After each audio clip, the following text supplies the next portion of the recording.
Cümleten selamun aleyküm hanımlar. Divapatik YouTube kanalıma hepiniz hoş geldiniz. Bugün birlikte iki şiş dikişsiz patik yapacağız. Ben patiğimde ana renk olarak griyi kullandım. Desenlerim içinde elimde böyle kalmış yarım iplerim vardı. Artık iplerim vardı 3 tane. Bunları tercih ettim. Şişlerim 3 numara hanımlar. Modelimiz de bu şekilde. Çok güzel, çok şık, çok hoş bir model oldu. Patiğimizin tabanı, topuğumuz hiçbir yerinde dikişimiz yok hanımlar. Bu patik benim elimin ölçülerine göre 37, 38, 39 numara ayaklar için uyumlu oldu. Hanımlar ben patiğimde şu arka bölümleri örerken, şu bölümleri örerken burada ilmekler biraz kısma yaptığı için, sıkıştığı için şöyle üçüncü bir yedek şiş kullandım. Dileyen misinalı şişle de yapabilir. Hemen patiğimi kenara bırakıyorum. Birlikte patiğimize başlayacağız. Hemen başlamadan önce de gri ipimden bir miktar ayırdım. Patiğimizin bu bölümlerini yaparken diğer kenarını yapabilmek için böyle ikinci bir ip, çok az bir miktar gri ayırdım. Bilek bölümünden başlıyoruz hanımlar modelimize. Şöyle ipimin ucunda minik bir miktar ip bıraktım. 27 ilmek atacağım. 27 ilmek ile başlıyorum. 2, 3, 4, 5. Bu şekilde 27 ilmek atalım gelelim. 27 ilmeğimi attım hanımlar. Hemen şu ucuna bir düğüm atacağım. Bu şekilde. Geri dönüyoruz. Bu ilk sıramızda kenar ilmeğimizi aldıktan sonra ilmeklerimin tamamını düz öreceğim. Düz olarak öreceğiz. Sıra sonuna kadar ilmeklerimizi düz örelim gelelim. Evet, sıra sonuna kadar ilmeklerimi ördüm. Geri dönüyorum. Ön yüzdeyiz. Modelimizi yapacağız şimdi hanımlar. Ön yüzde modelde birinci sıramız. Bu sıramızda kenar ilmeğimi aldım. Yanına ikinci ve üçüncü ilmeğimi düz örüyorum. İlk üç ilmeğimi düz ördüm. Şimdi burada bir artırma yapıyorum. İpimi şişime doladım. Yanına iki ilmek daha düz ördüm. 3 düz ördüm. Artırma yaptım. Yanına 2 ilmek düz ördüm.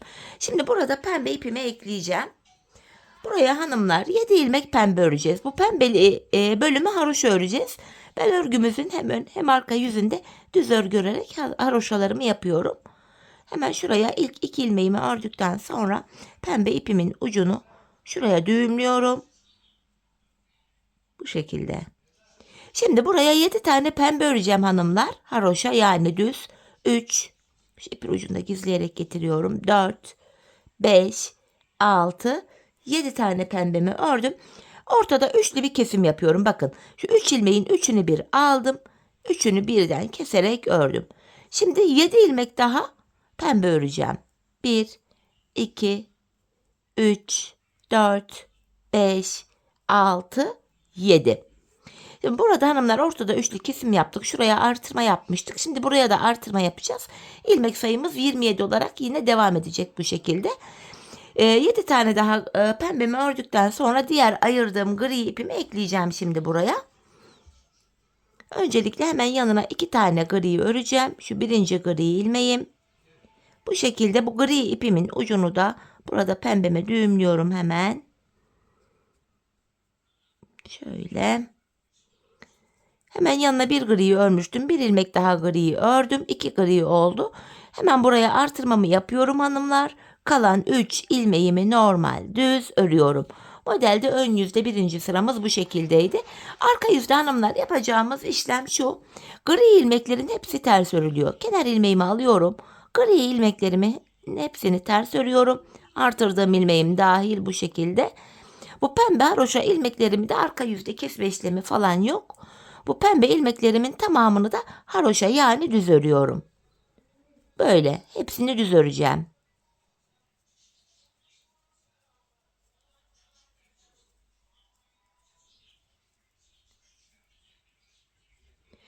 Evet, pembelerimi ördüm. Sonra şöyle çaprazlamasına gri'mi alıyorum. Kalan ilmeklerimi de gri ipim ile örüyorum hanımlar. Ön yüzde ve arka yüzde ilmeklerimizi ördük. Modelde bir sıra tamamladık. Şimdi ön yüzde modelde ikinci sıramızı kuracağız. Bu sıramızda yine kenar ilmeğimi aldım. Bu defa ikinci ve 3 ve 4. ilmeğimi örüyorum. İlk sırada 3 ilmek örmüştük. Bu sıramızda 4 tane ilmeğimizi ördük. Artırma yapıyorum. Hemen yanındaki 2 ilmeğimi düz ördüm. Artırmadan sonra 2 düz ördük. Bu defa pembe ipimi aldım hanımlar. Modelde ikinci sıram. Bu defa 6 ilmek pembemi düz örüyorum. 1, 2, 3, 4, 5, 6. Tekrar ortada 3 ilmek kesim yapacağım. Yine kalan 6 ilmeğimi düz örüyorum. Bir önceki sırada 7 pembe örmüştük, kesim yapmıştık. Bu sıramızda da 6 pembemizi ördük, kesimimizi yaptık. Tekrar şöyle gri ipimi aldım. İlk 2 ilmeğimi düz örüyorum. Artırma yaptım. Kalan 4 ilmeğim düz örülüyor. Ön yüzde ikinci sıramızı bu şekilde kurduk. Şimdi geri dönüyorum. Arka yüzde yine yapacağımız hiçbir işlem yok. Gri ilmekler ters örülecek hanımlar. Hemen şurada ilmek kaçırdım, tekrar alayım. Gri ilmeklerimizi ters örüyoruz. Hepsini bakın ters ördüm. Şöyle çaprazlamasına renk geçişimi yaptım. Pembe ilmeklerimi de düz örüyorum.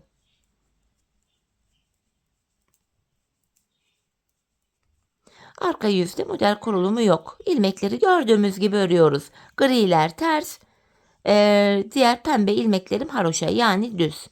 Tekrar çaprazlamasına gri'mi aldım. Kalan ilmeklerin hepsini ters olarak örüyorum hanımlar. Bu şekilde modelin ikinci sırasını da arka yüzde tamamladım. Tekrar ön yüzde modelimizde üçüncü sıramızı yapıyoruz. Bu defa kenar ilmeğimi aldım. Şu ikinci ilmeğim 3, 4, 5 ilmek düz ördüm. Artırmamı yapıyorum. Yanına 2 ilmek düz ördüm. Bu üçüncü sıramızda da hanımlar 5 tane pembe öreceğiz, kesim yapacağız. Şu birinci pembem, 2, 3, 4, 5. Ortada üçlü kesim yapıyorum. Bakın üçünü bir keserek ördüm. Diğer 5 pembemi normal haroşa yani düz örüyorum. Tekrar gri ipimi aldım. Burada şöyle çaprazlamasını alıyorum. Yanlarda delik görüntü oluşmasın diye. Buraya 2 tane gri örüyorum. Hemen ardından artırmamı yaptım. Kalan 5 ilmeğim düz örülüyor. Modelimizde 3. sıramızda bu şekildeydi. Şimdi hanımlar geri dönüyoruz. Arka yüzde yapacağımız işlem şu. Gri ilmeklerimizi ters, pembe ilmeklerimizi düz öreceğiz. Yani haroşa. Sıra sonuna kadar örelim, gelelim. Evet, arkada ilmeklerimi ördüm. Ön yüzdeyiz. Modelimizde bu defa da 4. sıramızı yapacağız. Öncelikle kenar ilmeğimi aldım. 2, 3, 4, 5, 6 ilmek düz ördüm. Yeniden artırmamı yapıyorum. 2 ilmek düz örüyorum. Şimdi pembemi aldım. Bu defa da 4 tane pembe öreceğim. 1, 2, 3, 4. Ortada üçlü kesimimi yapıyorum. Tekrar 4 tane pembe örüyorum. 2, 3 ve 4. Şöyle gri ipimi aldım. Yanına 2 ilmek gri. Şu ilk gri, şu ikinci gri ilmeğim. Artırmamı yapıyorum. Kalan 6 ilmeğimi normal düz olarak örüyorum. Bu şekilde ön yüzde 4. sıramız böyleydi. Arka yüzde yine gri ilmeklerimizi ters, pembelerimizi haroşa örelim, gelelim. Evet hanımlar, tekrar ön yüzde modelimizde de 5. sıradayız. Bu sıramızda kenar ilmeğimi aldım. Şu ikinci ilmeğim 3, 4, 5, 6, 7. 7 gri ördüm. Artırma yapıyorum. 2 gri daha düz ördüm. Tekrar pembemi alıyorum. Şimdi de 3 tane pembe öreceğim. 1, 2, 3. Ortada yine üçlü bir kesim yapıyorum. Üçünü bir ördüm. Kalan 3 pembemi de haroşa örüyorum. Tekrar şöyle çaprazlamasına gri'mi aldım. 2 gri örüyorum. Artırdım. Kalan 7 ilmeğim gri ile örülüyor. Bu şekilde 5. sıramız da buydu hanımlar. Şimdi arka yüzde yine grilerimizi ters, pembelerimizi haroşa örelim, gelelim. Evet hanımlar, arkada ilmeklerimi ördüm. Şimdi tekrar ön yüzde modelimde 6. sıradayım. Bu sıramda kenar ilmeğimi aldım. 2, 3, 4, 5, 6, 7, 8 griyi ördüm. Artırıyorum. 2 griyi daha ördüm. Pembemi alıyorum şöyle. Bu defa 2 pembe örüyorum. Ortada üçlü kesim yapıyorum. Yanına 2 daha pembe örüyorum. Bu şekilde pembe ilmeklerimizin sayısı azalıyor böylece. Şöyle tekrar gri'imi aldım. 2 griyi ördüm. Artırdım. Kalan 8 ilmeğimi yine gri ile düz örüyorum. Bu şekilde. Şimdi arka yüzde grilerimizi ters, pembelerimizi haroşa örelim gelelim. Evet, yeniden ön yüzdeyiz ve modelimizde 7. sıramızı yapacağız hanımlar. Kenar ilmeğimi aldım. 2, 3, 4, 5, 6, 7, 8, 9 griyi ördüm. Artırıyorum. Yanına 2 ilmek daha düz griyi ördüm. Şimdi tekrar pembemi alıyorum. Bu defa bir pembe ördüm. Üçlü kesim yapıyorum. Yanına bir tane daha pembemi ördüm. Bu defa ortada 3 pembemiz kaldı. Tekrar burada hanımlar şöyle gri ipimi aldım. 2 gri ördüm. Artırıyorum. Kalan ilmeklerimi gri ile örüyorum. Şimdi arka yüzde grilerimizi ters, pembelerimizi haroşa örelim. Ön yüzde buluşalım. Evet hanımlar, şimdi yeniden ön yüzdeyiz. Modelimizde 8. ve sonuncu sıramızı yapacağız. İlk modelimiz bitecek artık. Bu sıramızda yine kenar ilmeğimi aldım. 2, 3, 4, 5, 6, 7, 8, 9, 10 ilmek griyi ördüm. Bakın artırma yerleri belli. Artırmamı yapıyorum. 2 ilmek düz ördüm. Bu defa ortada 3 pembe ilmeğimiz var. Pembe ipimi kullanmayacağım. 3 pembe ilmeğimi alıyorum şöyle gri ipimle üçüne bir keserek ördüm. Artık hanımlar bir sonraki modelimde renk değişikliği yapacağım için pembe ipimi artık burada kesiyorum. Şöyle. Pembe ipimizi de artık çekebiliriz. Kalabalık yapmasın buraya. Pembe ipimin ucunu da griye düğümlüyorum. Burada diğer taraftaki gri ipimiz de şöyle beklesin. Yine aynı gri ipimiz ile ilmeklerimi öreceğim. Bakın hemen kesimden sonra 2 ilmek daha ördüm. Buraya da artırmamı yapıyorum. Kalan ilmeklerimi normal düz olarak örüyorum. Modelimizin hanımlar bu sonuncu sırasıydı. Şimdi arka yüze döneceğiz. Arka yüzde hanımlar ilmeklerimizin tamamını ters olarak örelim. Ardından buluşalım. Evet hanımlar, arka yüzde ilmeklerimi ördüm. Şimdi tekrar ön yüzdeyim. İkinci modelimize başlayacağız. 8. sıradan oluşan modelimizi ikinci kez tekrar kuracağız. Kafanız karışmasın diye modelin birinci sırasında yaptığımız işlemin aynısını yapacağım şimdi. Kenar ilmeğimi aldım. İkinci ve üçüncü ilmeğimi düz örüyorum. Artırma yaptım. Yanına 2 ilmek daha düz ördüm. Şimdi bu defa ben sarı ipimi kullandım. Sarıyı ekliyorum. Buraya hanımlar modelin ilk sırasında 7 pembe örmüştük. Bu defa buraya 7 ilmek sarı örüyorum. 1, 2, hemen sarı ipimin ucunu düğümleyeceğim.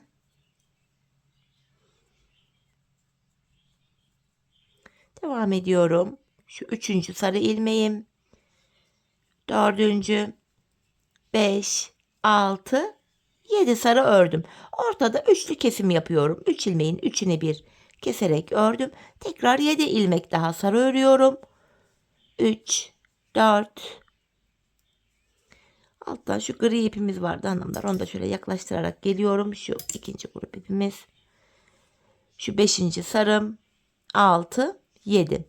Şimdi gri ipimi alıyorum tekrar. Bu diğer kenardaki gri ipimizi hanımlar. Şu ipimizi açayım şuradan.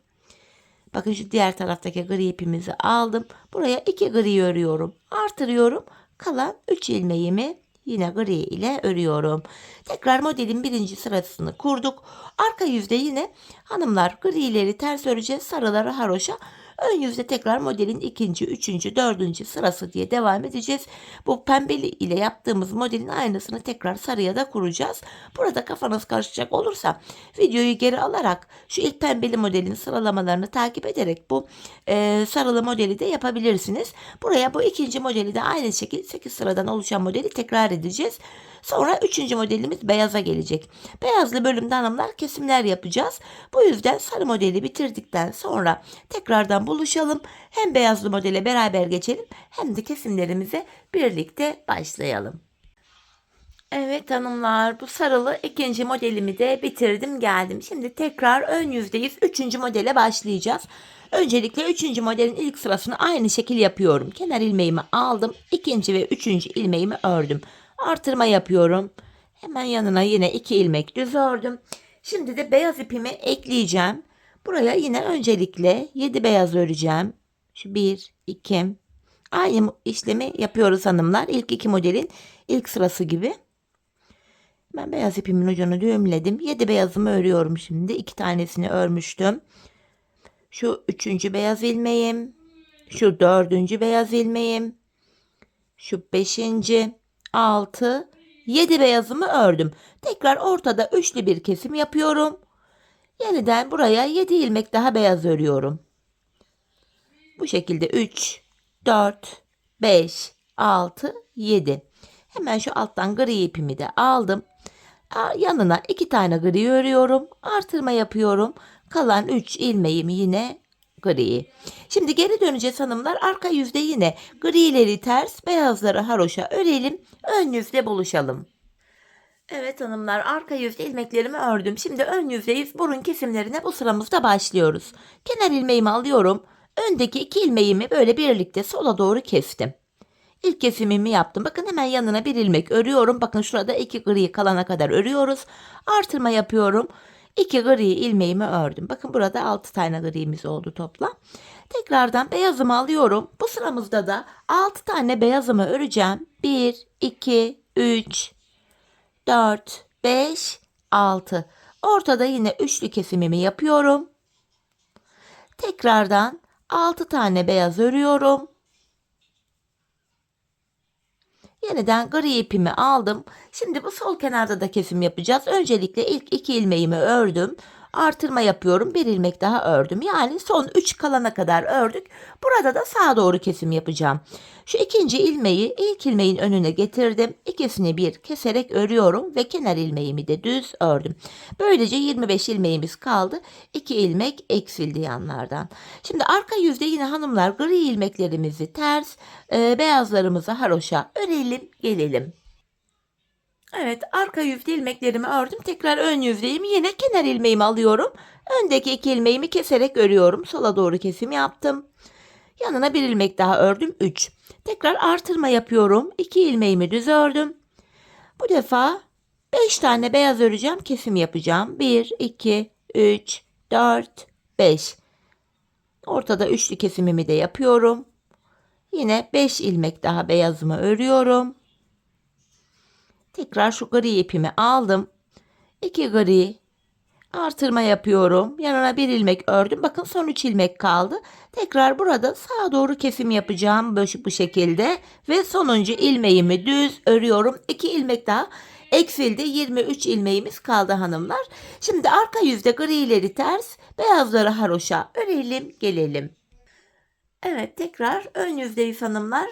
Yine aynı şekil kesimlerimizi yapıyoruz. Kenar ilmeğimi aldım. Öndeki 2 ilmeğimi keserek örüyorum. Yanına bir ilmek düz ördüm. Artırıyorum. 2 ilmek daha gri ile düz ördüm. Beyaz ipimi alıyorum. Şimdi 4 beyaz öreceğim. 1, 2, 3, 4. Ortada üçlü kesim yapıyorum. Tekrar 4 ilmek beyazımı örüyorum. Şu diğer gri ipimi aldım. 2 gri artırma yaptım. Yanına bir ilmek daha ördüm. Bakın son 3 kaldı. Burada da şöyle sağa doğru kesimimi yapıyorum ve kenar ilmeğimi örüyorum. Şimdi arka yüzde yine grileri ters, beyazları haroşa örelim gelelim. Evet hanımlar, yeniden ön yüzdeyim. Kenar ilmeğimi alıyorum. Öndeki 2 ilmeğimi kestim. Bir ilmek düz ördükten sonra artırıyorum. 2 daha düz ördüm gri ile. Şimdi beyazımı alıyorum. Bu defa 3 ilmek örüp kesim yapıyorum. 1, 2, 3. Ortada üçlü kesimimi yapıyorum. Bu şekilde. Tekrar 3 ilmek daha örüyorum. Yeniden gri'mi aldım. 2 ilmek gri. Artırma yaptım. Bir ilmek daha düz ördüm. Bakın son 3 kaldı. Tekrar sağa doğru kesimimi yapıyorum ve kenar ilmeğimi ördüm. Şimdi yine arka yüzde ilmekleri örelim gelelim. Evet hanımlar, yeniden ön yüzdeyiz. Kesimler devam ediyor. Kenar ilmeğimi aldım. Öndeki 2 ilmeği kesiyorum. Bir ilmek düz ördüm, artırdım. 2 ilmek daha düz örüyorum. Beyazımı alıyorum şimdi. Bu defa 2 ilmek öreceğim. Kesim yapacağım ortada üçlü. 2 ördüm. Üçlü kesimimi yapıyorum. Tekrardan 2 ilmek beyazımı ördüm. Şu diğer gri ipimi alıyorum. 2 gri artırdım. 1 ilmek ördüm. Bakın yine sonuç kaldı. Sağa doğru kesimimi yapıyorum ve kenar ilmeğimi ördüm. Yine arka yüzde örelim gelelim. Evet hanımlar, yeniden ön yüzdeyim. Kesimler devam edecek. Kenar ilmeğimi aldım. Yine öndeki 2'yi kesiyorum. 1 ilmek düz ördüm. Artırıyorum. 2 düz örüyorum buraya. Beyazımı aldım. Şimdi bir beyaz örüyorum. Ortada üçlü bir kesim yapıyorum. Ve yanına şöyle üçlü kesimimi yapacağım öncelikle. Yanına bir beyaz daha ördüm. Şu diğer gri ipimi alıyorum. 2 gri. Artırma yaptım. Bir ilmek daha gri ördüm. Yine son 3 ilmek kalınca burada da sağa doğru kesimimizi yapıyoruz. Kenar ilmeğimi de ördüm. Tekrar arka yüzde ilmekleri örelim gelelim. Evet hanımlar, yeniden ön yüzdeyiz. Tekrardan kenar ilmeğimi aldım. Öndeki 2 ilmeğimi yine kesiyorum. Yanına bir ilmek düz ördüm. Tekrar artırma yapıyorum. 2 ilmek daha düz ördüm. Şimdi burada 3 tane beyaz ilmeğim. Üçünü birlikte bu defa gri ipim ile kestim. Artık hanımlar buradaki beyaz ipimi de keseceğim. Beyazı da kullanmayacağız. Hemen ipimin ucunu buraya düğümleyeceğim. Şöyle düğümümü attım hanımlar. Şimdi kalan ilmekleri de aynı gri ipimle öreceğim tekrar düz olarak. Yani son 3 ilmek kalana kadar. Bu diğer tarafa eklediğimiz gri ipimizi de artık bu aşamada keseceğiz. Aynı iple devam edeceğiz hanımlar. Diğer şu iplerimizi artık şöyle bir çekiyorum. Evet, aynı gri iple devam edeceğiz. Yine bu grimizin ucunu da bağlayacağım buraya. Buraya bir gri örmüştüm. Hemen ikinci gri ilmeğimi de öreceğim. Yanına şöyle artırmamı yapıyorum. Bir ilmek ördüm. Tekrardan buradaki ilmeklerimi sağa doğru kesiyorum ve kenar ilmeğimi ördüm. Bakıyoruz burada 4, 8, 12, 13 ilmek kalmış. Şimdi arka yüzdeyim hanımlar. Arka yüzde kenar ilmeğimi aldıktan sonra ilmeklerimin tamamını ters olarak örüyorum. Biz burada hanımlar 11 ilmek kalana kadar kesimimizi yapacağız. Bir kez daha keseceğiz ön yüzde. Kenar ilmeğini de ördüm. Tekrar ön yüzdeyim. Kenar ilmeğimi aldım. Öndeki 2 ilmeğimi kesiyorum. Şimdi son 3 ilmek kalana kadar ilmeklerimi düz örüyorum. Bakın son 3 ilmeğim kaldı. Yine burada da sağa doğru kesimimi yaptım. Kenar ilmeğimi düz örüyorum. 11 ilmeğimiz kaldı. Şimdi tekrar geri döndüm. Arka yüzde bu 11 ilmeğimi ters olarak örüyorum. Böylece burun kesimini tamamlamış olduk. Evet. Şimdi burundan başlayarak hanımlar tabanımıza geçiş yapacağız. Yine bu 11 ilmek ile tekrardan tabanımıza geçişimizi yapacağız. Şimdi hanımlar yapacağımız işlem şu. Ön yüzdeyiz. Bakın şuralarda kenar ilmek yerleri var. Sırasıyla kenar ilmek yerlerine girerek ilmekler çıkaracağız. Bakın hemen öncelikle ön yüzdeyim. İlk sağdaki kenar ilmek yerime, yani şuraya giriyorum. Bakın buradan bir ilmek çıkarttım. Böylece şimdi 11 ilmek vardı. Bir ilmek sağ kenardan çıkardım. 12 ilmek oldu. Şimdi diğer ilmeklerimi düz olarak örüyorum. Bu şekilde. Şimdi de şu sol kenardan ilmek çıkaracağım hanımlar. Hemen bakın şuradaki ilk kenar ilmek yerine giriyorum. Bir ilmek de buradan çıkarttım. 13 ilmek oldu. Geri dönüyorum. Arka yüzde kenar ilmeğimi aldıktan sonra ilmeklerimizi normal ters olarak örüyoruz. İlmek çıkartma işlemini ön yüzde yapıyoruz. Önce sağ kenardan, sonra da sol kenardan ilmeklerimizi çıkartıyoruz. Sonuncu ilmeğimi de ters ördüm. Şimdi tekrar ön yüzdeyim. Bir sonraki kenar ilmek yerine girdim. Buradan ilmeğimi çıkarttım. Bu defa 14 ilmeğim oldu. Şimdi sıra sonuna kadar ilmeklerimi düz olarak öreceğim.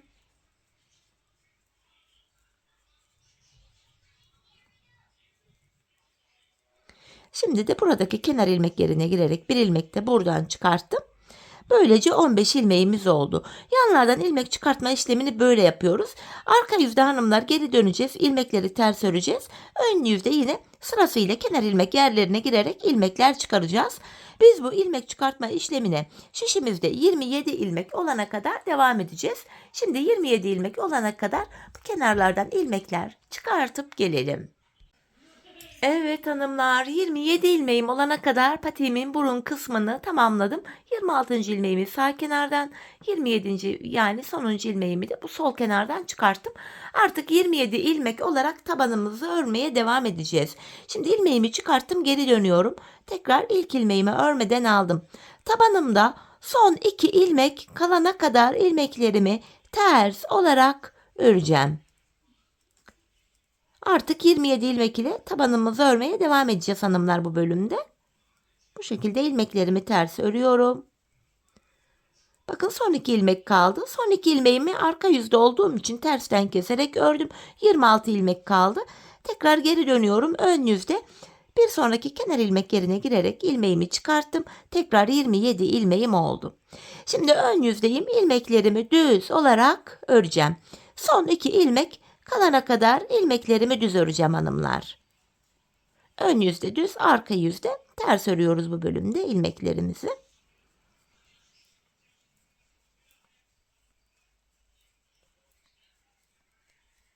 Bakın son 2 ilmeğim kaldı. Bu öndeki 2 ilmeğimi kesiyorum. Düzden kestim bu defa ön yüzde olduğum için 26 ilmek kaldı.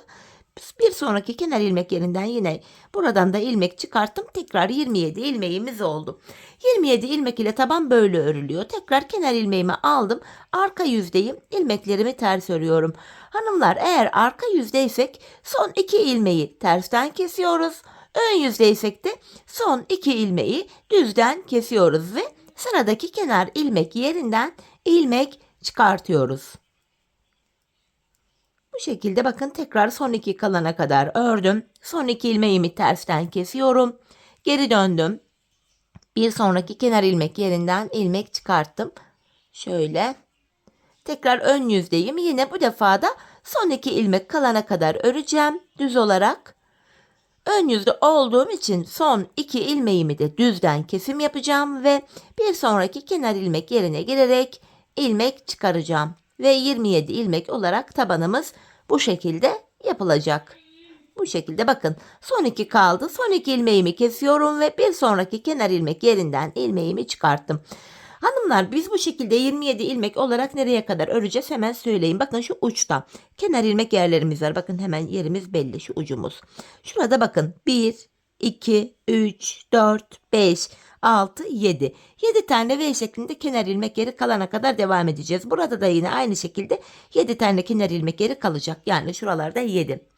Bu şekilde buralarda 7'şer kenar ilmek yeri kalana kadar tabanımızı 27 ilmek olarak örelim. Gelelim hanımlar. Evet hanımlar, şu yanlarda 7'şer tane kenar ilmek yerim kalana kadar patiğimin şu tabanını 27 ilmek olarak ördüm. En son sağ ve sol kenardan bu şekilde ilmekleri çıkarttım. 27 ilmek olarak dediğim gibi devam ettim. Tekrar arka yüze döndüm hanımlar. Yanlarda 7'şer kenar ilmek yerim kalmıştı. Arka yüze geldim. Bakın normalde son 2 ilmek kalana kadar kesiyorduk. Burada son 2 ilmek kaldı. Bu defa son 2 ilmeğimi kesmiyorum. Bakın son 2 ilmeğimi normal ters ördüm. Şimdi geri dönüyorum. Hanımlar, bu aşamada yanlardan ilmekler çıkaracağız yine. Bakın şu şekilde. İlmeğimi çıkarttım. Şimdi yapacağım işlem şu. İlmeklerimi normal düz olarak öreceğim. Bu şekilde sıra sonuna kadar öreceğim. Artık son 2 ilmeği kesmeyeceğiz hanımlar. İlmeklerin tamamını öreceğiz. Böylece ilmek sayılarımız da artacak. Bakın sıra sonuna kadar örüyorum hepsini. Yine kenar ilmek yerlerinden ilmekler çıkartmaya devam edeceğiz. Bakın sonuncu ilmeğimi de ördüm. Bir sonraki kenar ilmek yerine girerek ilmek çıkarttım. İlmek sayıları artacak. Şimdi geri dönüyorum. Kenar ilmeğimi aldıktan sonra arka yüzde sıra sonuna kadar ilmeklerin tamamını yine ters öreceğim. Dediğim gibi kesim yapmıyorum yine. Hepsini ters örüyorum.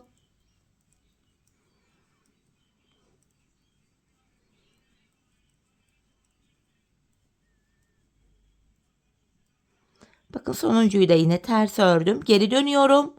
Burada da yine bakın bir sonraki kenar ilmek yerine girerek ilmeğimi çıkartıyorum. Burada ilmek sayıları hanımlar arttıkça ilmekler burada sıkışacak.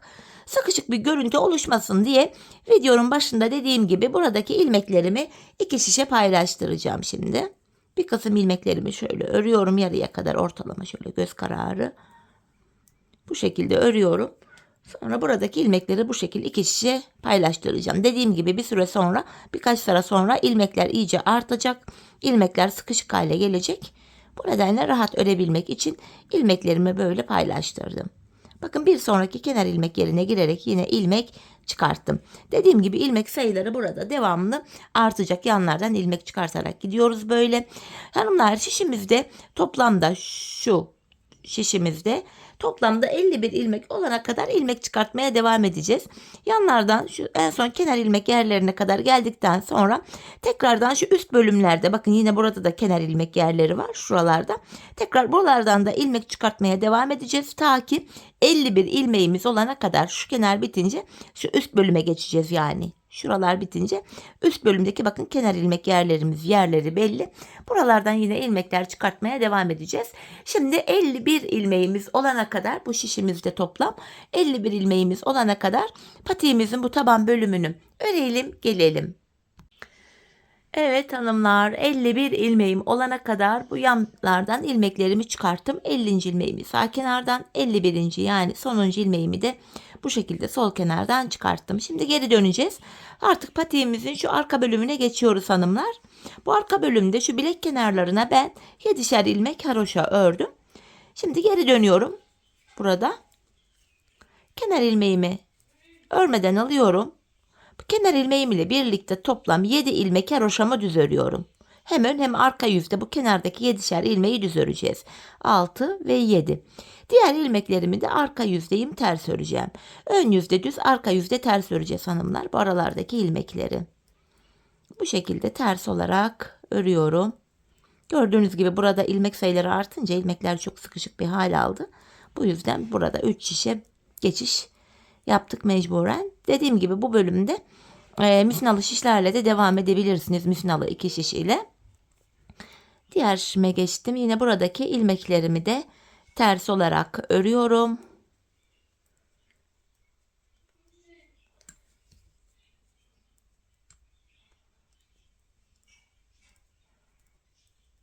Son 7 kalana kadar ilmeklerimi ters öreceğim hanımlar. Bilek kenarındaki son 7 ilmeğim haroşa. Bakın burada son 7 ilmeğim kaldı. Bunları düz olarak örüyorum. Kenarda bir diş haroşamız oluştu böylece. Sonuncuyu da ördüm. Tekrar geri dönüyorum. Yine hanımlar bu aşamada ön yüzdeyiz. Bu 7'şer ilmek kenardaki 7'şer ilmek her defasında düz örülecek. Hem ön hem arka yüzde. Şimdi ön yüzdeyiz. Aradaki ilmekleri de ön yüzde düz, arka yüzde ters öreceğiz bu şekilde. Yine devam ediyorum. Diğer uca kadar öreceğim.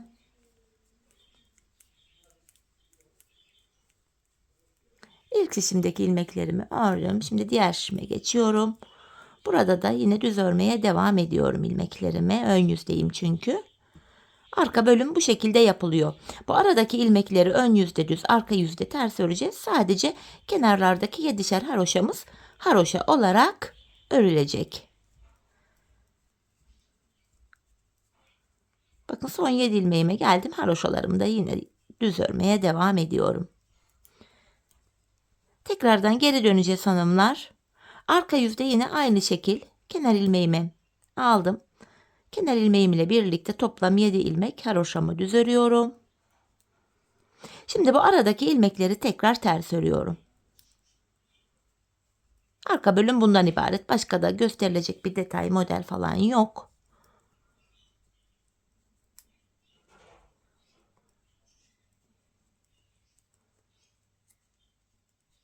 Sonuncuyu da ters ördüm. Diğer şişime geçtim. Yine buradaki ilmeklerimi de ters olarak örüyorum.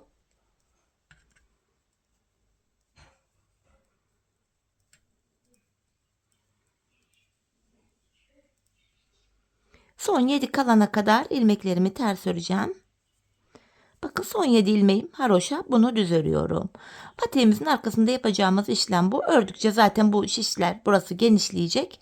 Böyle sıkışık bir görüntüde oluşmayacak. Şöyle baktığımız anda hanımlar, şu kenarımızda 2 diş haroşamız oluştu bile kenarlarda. Ben patiğimin bu arka bölümünü şu arkada 10 diş haroşam olana kadar yaptım. Sizler bu aşamada patiğinizi büyük ya da küçük yapmak istiyorsanız buraya göre ölçüyü belirleyeceksiniz. Örerken patiğinizi ayağınıza bir giyin hanımlar, deneyin. Şu arka bölümü topuğunuzun kenarına gelene kadar örmeniz gerekiyor. Bu şekilde ölçü alarak yaparsanız patik ayağınıza tam olur. Şimdi hep birlikte patiğimizin şu arka bölümünü örelim, ardından buluşalım. Evet hanımlar, buraya toplamda 10 diş yani 10 sıra haroşamı ördüm geldim. Şimdi topuğumuzu yapmaya başlayacağız. Topuk kesiminde bana kolaylık sağlasın diye hanımlar, şöyle ön yüzden baktığımızda şu sol şişime 21 ilmek ayırdım. Kalan ilmeklerimin hepsini sağ şişime taktım. Şimdi topuk bölümünde yine kenardaki 7 ilmek haroşamızı haroşa olarak öreceğim.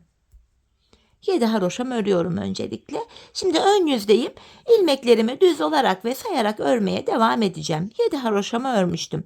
8, 9, 10, 11, 12, 13, 14, 15, 16, 17, 18, 19, 20 ilmeğimi normal ördüm. 21. ilmeğimi örerken öndeki 2 ilmeği kesiyorum. İlk kesimimi yaptım hanımlar. Zaten bu sol tarafa da 21 ilmek ayırmıştık. Burada da 21. ilmekte kesimi yaptık. Topuğumuz için ortaya bakıyorum. Burada da 8 ilmek kaldı. Bu 8 ilmek her seferinde birer birer kesilecek, eksilecek, bitecek ve böylece topuğumuz oluşacak. Şimdi yapacağımız işlem şu. Kesimden sonra geri döndüm. İlk ilmeğimi örmeden alıyorum. Arka yüzde olduğum için ilmeklerimi ters öreceğim. Son 7 haroşa ilmeğim düz olarak örülecek. Son 7 ilmeğime geldim. Haroşalarımı düz olarak örüyorum hanımlar. Şimdi tekrar geri döndüm. Ön yüzdeyim. Bir önceki sırada yaptığım işlemin aynısını yapacağım. Yani ilk 20 ilmeğimi öreceğim.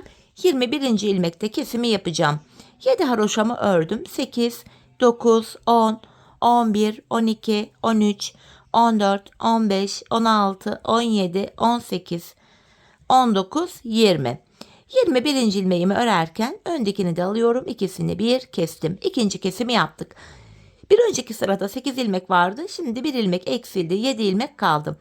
Kesim yaptık. Tekrar ilmeklerimizi sıra sonuna kadar öreceğiz. Ön yüzde tekrar 20 örüp 21. de kesimi yapacağız. Biz bu kesme işlemine aradaki ilmekler bitene kadar devam edeceğiz. Şimdi hep birlikte topuğumuzu örelim, ardından buluşalım. Evet, aradaki ilmeklerin bitene kadar topuğumu ördüm geldim hanımlar. Şimdi ilk başta sol tarafa 21 ilmek ayırmıştık. Kesimlerden sonra sağ şişimde de 21 ilmeğim kaldı. Şimdi patiğimin düz tarafı içeride, ters tarafı da dışarıda olacak şekilde ikiye katladım. Tığ ile kesim yapacağım. İlk kesimim şöyle. Benden taraftaki şişten bir ilmek, ikinci şişten de bir ilmek aldım. İkisini topluyorum. Diğer kesimlerimde de önce benden taraftaki şişten bir ilmek alıyorum. Sonra ikinci şişimden, ikinci şişten aldığım ilmeği ilk şişten aldığım ilmeğin içinden geçirdim. Tığımdaki ilmekleri topluyorum. Benden taraftaki şişten bir ilmek, ikinciden de bir ilmek aldım.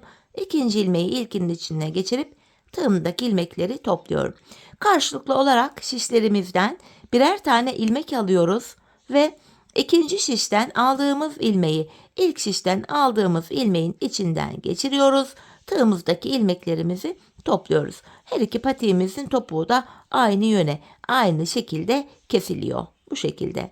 Kalan ilmeklerimizi de keselim, gelelim. Evet, ilmeklerimi kestim hanımlar. Son birer ilmeğim kaldı şişlerimde.